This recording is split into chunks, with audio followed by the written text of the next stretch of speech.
নমস্কার, আপনারা শুনছেন প্রবীণ শিল্পীদের দ্বারা পরিচালিত অনুভব 2.0 পডকাস্ট। ভারত সরকারের সামাজিক ন্যায় ও অধিকার মন্ত্রকের অন্তর্গত national institute of social defence এবং মিডিয়া ফর কমিউনিটি ফাউন্ডেশন নতুন দিল্লির যৌথ উদ্যোগে নির্মিত পডকাস্ট অনুভব 2.0। অনুভবের এই অভিনব ভাবনা স্রষ্টা ডক্টর আর শ্রীধর এবং পূজা মুরাদা ও আশিস তিওয়ারি তার সাথে সমন্বয়কারী।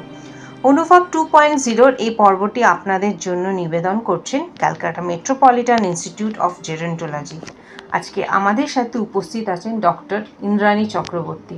তিনি একজন বিশিষ্ট বার্ধক্য বিজ্ঞানী। তিনি ইন্ডিয়ান স্ট্যাটিস্টিক্যাল ইনস্টিটিউট থেকে বার্ধক্য বিজ্ঞানে পিএইচডি করেন এবং জাপানের ইনস্টিটিউট অফ জেরন্টোলজি থেকে হাতে কলমে প্রবীণদের পরিচর্যার বিষয়টি শিখে আসেন। 1988 সালে তিনি দেশে ফিরে Calcutta metropolitan institute of gerontology প্রতিষ্ঠা করেন। পশ্চিমবঙ্গে এটি বয়স্কদের জন্য প্রথম প্রতিষ্ঠান যেখানে গবেষণা, প্রশিক্ষণ, প্রকাশনা এবং প্রবীণদের নিয়ে সেবামূলক কাজ একসঙ্গে সংগঠিত হয়। এই প্রতিষ্ঠান একদিকে ভারত সরকারের ministry of social justice and এম্পাওয়ারমেন্টের আঞ্চলিক কেন্দ্র এবং কলকাতা বিশ্ববিদ্যালয় দ্বারা স্বীকৃত। আমি আমাদের বক্তা ডক্টর ইন্দ্রাণী চক্রবর্তীকে অনুরোধ করব তার বক্তব্য শ্রোতাদের সামনে পরিবেশন করার জন্য। বরিষ্ঠ নাগরিক আমরা সবাই আছি তোমাদের সাথে, বরিষ্ঠ নাগরিক আমরা সবাই আছি তোমাদের সাথে। নতুন সূর্যোদয় হবে, আনন্দে জীবন কাটাবে, বরিষ্ঠ নাগরিক আমরা সবাই আছি তোমাদের সাথে। নমস্কার, আমি ইন্দ্রাণী চক্রবর্তী। আমি একজন বার্ধক্য বিজ্ঞানী, Calcutta metropolitan institute of gerontology. আমি হলাম প্রতিষ্ঠাতা সম্পাদক। আজকে আমি যে বিষয়টা নিয়ে আজ আলোচনা করতে যাচ্ছি সেটি হলো আমাদের দেশের যে নতুন আইনটি প্রণয়ন করা হয়েছে সেটা সম্বন্ধে কিছু বলবো। এই আইনটি একটি যুগান্তকারী আইন।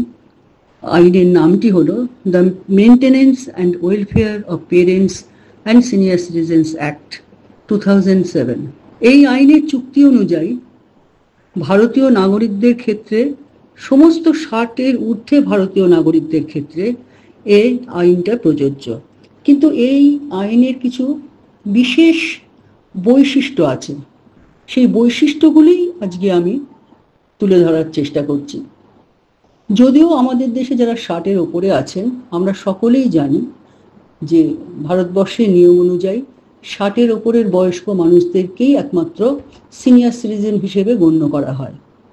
কিন্তু এই আইন প্রথম বলছে যে প্রয়োজন হলে এই 60 বছর বয়সটার কে একটু পাল্টানো যায়। কি এর ব্যতিক্রম? ব্যতিক্রম হলো মা যদি বিধবা হন বা বাবা যদি কর্মহীন হন, তার যদি কোনো পেনশন না থাকে, অথবা তিনি যদি ভিআরএস নেন, তার যদি নিজস্ব কোনো সম্পত্তি না থাকে, তাহলে সেই বিধবা মা বা কর্মহীন বাবা 60 বছর বয়স না হলেও এই আইনের আওতাভুক্ত হবেন। সাধারণত আগের আইনগুলিতে বলা হয়েছে যে সন্তান বাবা মার ভরণ পোষণ করবে। নতুন আইনের যে জিনিসটি আরেকটি বৈশিষ্ট্য, সেটা হলো শুধুমাত্র বায়োলজিক্যাল সন্তানই নয়, অর্থাৎ সৎ সন্তান, দত্তক নেওয়া সন্তান, তারাও কিন্তু নিজের সন্তানের মতনই তাদের ওপরেও এই দায়িত্ব দেওয়া হয়েছে যে বাবা মাকে বৃদ্ধ বয়সে দেখাশোনা করার। এই আইনটির আরেকটি দিক হলো যে এতে কোনো আইনজ্ঞের প্রয়োজন নেই এবং কোনো অর্থের প্রয়োজন নেই। যে কোনো প্রবীণ ব্যক্তি প্রয়োজন অনুযায়ী ভরণ পোষণের দাবি করতে পারেন তার নিজস্ব সন্তান, পুত্র কন্যা, নাতি নাতনি অথবা সৎ সন্তান, দত্তক সন্তানদের কাছ থেকেও। আমরা সকলেই জানি যে ন্যূনতম চাহিদা অর্থাৎ বেসিক নিডস বলতে বোঝায় তিনটি জিনিস: খাদ্য, বস্ত্র এবং বাসস্থান। এই আইনে বলা হয়েছে যে যে প্রবীণ ব্যক্তি নিজের ন্যূনতম চাহিদা পূরণ করতে পারবেন না, তারাই খাদ্য, বস্ত্র, বাসস্থান এবং চিকিৎসার জন্য তাদের সন্তানদের কাছে দাবি করতে পারবেন। অর্থাৎ কিনা এখন এই বেসিক নিডসটা বয়স্কদের ক্ষেত্রে সংজ্ঞা অনুযায়ী পাল্টে গেছে। শুধুমাত্র খাদ্য, বস্ত্র, বাসস্থান নয়, বয়স্কদের ক্ষেত্রে খাদ্য, বস্ত্র, বাসস্থান এবং চিকিৎসাই বেসিক নিডস বলে গণ্য করা হবে। এবারে আমরা একটু ভেবে দেখি যে এই আইনের আসলে টাইটেলটা কি। এখানে বলা হচ্ছে the maintenance and welfare of parents and senior citizens act. এবার পেরেন্টস আর সিনিয়র সিটিজেন্স এই দুটো ভাগে ভাগ করা কেন হলো? এটার ভাগ করার কারণ হচ্ছে যে সমস্ত সিনিয়র সিটিজেন্সরাই কিন্তু পেরেন্টস না। তারা পেরেন্টস হতেও পারেন, নাও হতে পারেন। প্রচুর অবিবাহিত পুরুষ এবং নারী আমাদের দেশে আছেন এবং প্রচুর নিঃসন্তান বাবা মাও আছেন। তারাও কিন্তু এই আইনের আওতায় পড়বেন। নিঃসন্তান দম্পতি অথবা অবিবাহিত প্রবীণ মানুষরা ভরণ পোষণের দাবি করতে পারবেন আত্মীয়র কাছ থেকে, যে আত্মীয় তার সম্পত্তি ভোগ করছে অথবা ভবিষ্যতে সেই সম্পত্তির উত্তরাধিকারী হবে। অর্থাৎ এই আইন খুব বিশদভাবে ব্যাখ্যা করেছে যে শুধুমাত্র নিজের সন্তান নয়, সন্তান যদি না থাকে, মানুষ যদি অবিবাহিত হন, তাহলে তারাও এই নতুন আইনের আওতায় পড়বে। প্রত্যেকটা জেলায় রাজ্য সরকার ট্রাইব্যুনাল গঠন করে দিয়েছেন। আমাদের যে রাজ্য পশ্চিমবঙ্গ, সেখানেও সমস্ত যতগুলি জেলা আছে, সমস্ত জেলাতেই কিন্তু ট্রাইব্যুনাল তৈরি করা হয়েছে। এই ট্রাইব্যুনালের কাজ হলো যে প্রবীণ মানুষরা যারা তাদের সন্তানদের কাছ থেকে ভরণ পোষণ পাচ্ছেন না, তারা সেখানে যেতে পারবেন এবং এই মেনটেনেন্স ট্রাইব্যুনালে তারা তাদের অভিযোগ জানাতে পারবেন। যদি প্রবীণ মানুষ অর্থাৎ সিনিয়র সিটিজেনরা নিজেরা সেখানে পৌঁছতে না পারেন, তাহলে তাদের হয়ে কোনো প্রতিষ্ঠান বা ভারতীয় যে কোনো নাগরিক তারাও অ্যাপিল জানাতে পারবেন। অথবা যদি কোনো সচেতন নাগরিক এই ট্রাইব্যুনালকে ফোন করে দেন যে তার পরিচিত কোনো মানুষ এই সমস্যায় ভুগছেন, যাকে খাদ্য দেয়া হচ্ছে না, তার সন্তানরা খাদ্য দিচ্ছে না, তাহলে ট্রাইব্যুনাল নিজে থেকে ভরণ পোষণের দাবি গ্রহণ করতে পারে। অর্থাৎ এই কেসটা সুমোটো হয়ে চলে যেতে পারে। ট্রাইব্যুনাল ভরণ পোষণের অর্থ এবং দায়িত্ব একাধিক সন্তান অথবা আত্মীয়র মধ্যে ভাগ করে নিতে পারবেন।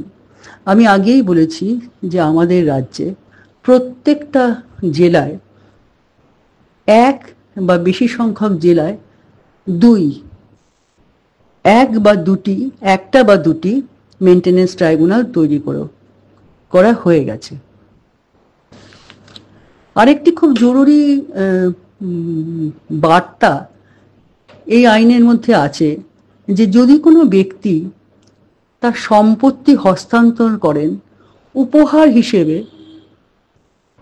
বয়স্ক হওয়ার আগেই সন্তান বা আত্মীয়দের ভেতরে তিনি সেটা লিখে দেন, এই শর্ত অনুযায়ী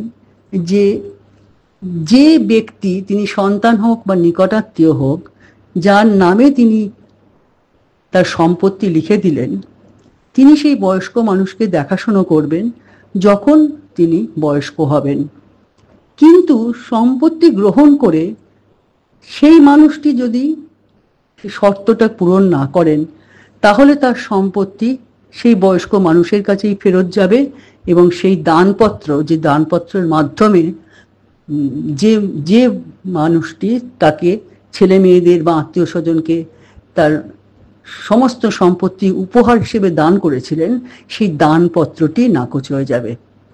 তো এই জিনিসটি কিন্তু বড্ড প্রয়োজন ছিল আমাদের দেশে, কারণ এরকম অনেক সংখ্যায় হয়েছে যে অল্প বয়সে স্বামী তার সন্তানদের নামে বা মা তার সন্তানদের নামে তাদের বাড়িটি দানপত্র করে দিয়েছেন, কিন্তু যখন মায়ের বা বাবার বয়স হয়েছে তখন সন্তান কিন্তু তাদেরকেই বাড়ি থেকে বের করে দিয়েছেন।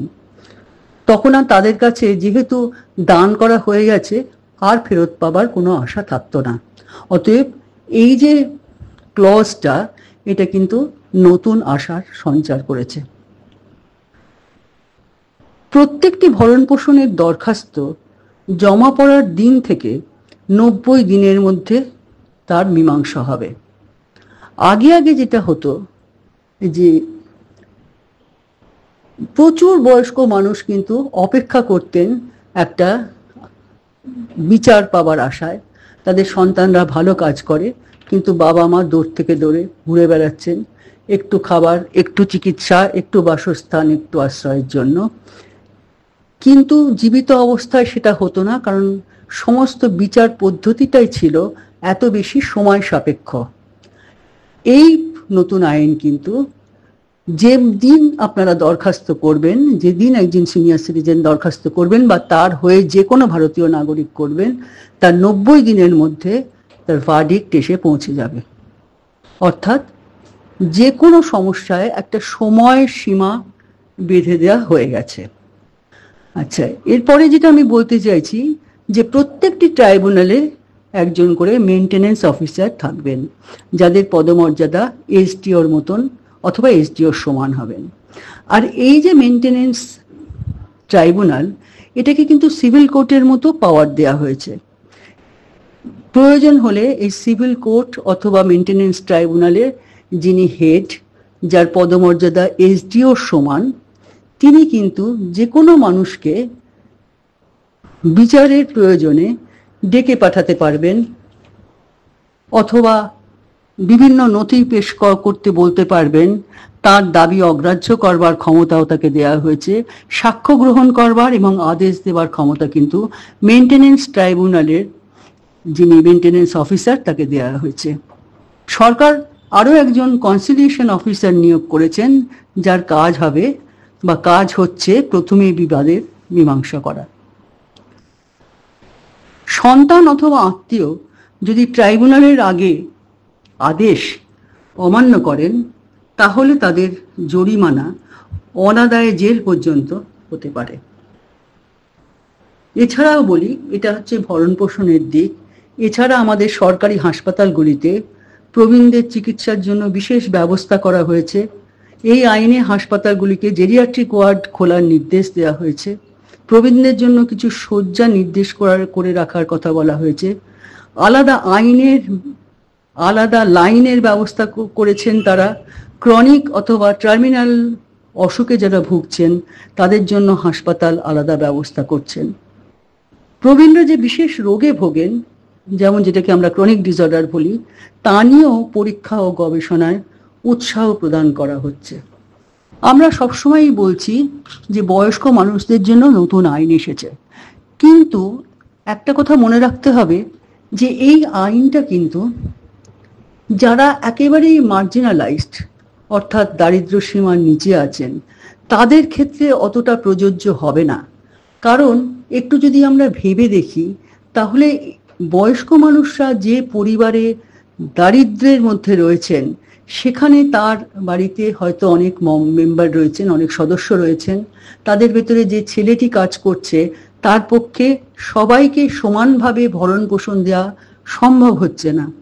সেই জন্য তাদের কথা ভেবে সরকার প্রত্যেক জেলায় জেলায় একটা করে বৃদ্ধাবাস তৈরি করেছেন।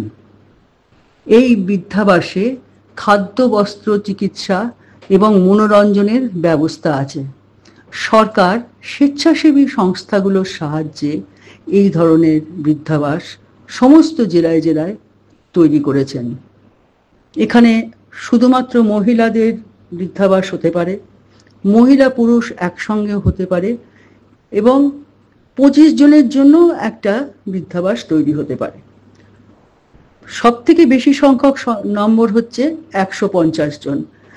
25 থেকে 150 জন সদস্যদেরকে নিয়ে যারা দরিদ্র পরিবারে রয়েছেন, যাদের পয়সা দিয়ে ওল্ড এজ হোমে থাকার মতন অবস্থা নেই, তারা কিন্তু এই সমস্ত ওল্ড এজ হোমগুলোতে আনন্দে রয়েছেন এবং সেভাবে নানান ধরনের মনোরঞ্জনের মধ্যে দিয়ে নানানভাবে মডেল ওল্ড এজ হোম, এই সমস্ত ওল্ড এজ হোমগুলি তৈরি করছেন, যেখানে তারা খুব আনন্দে থাকছেন।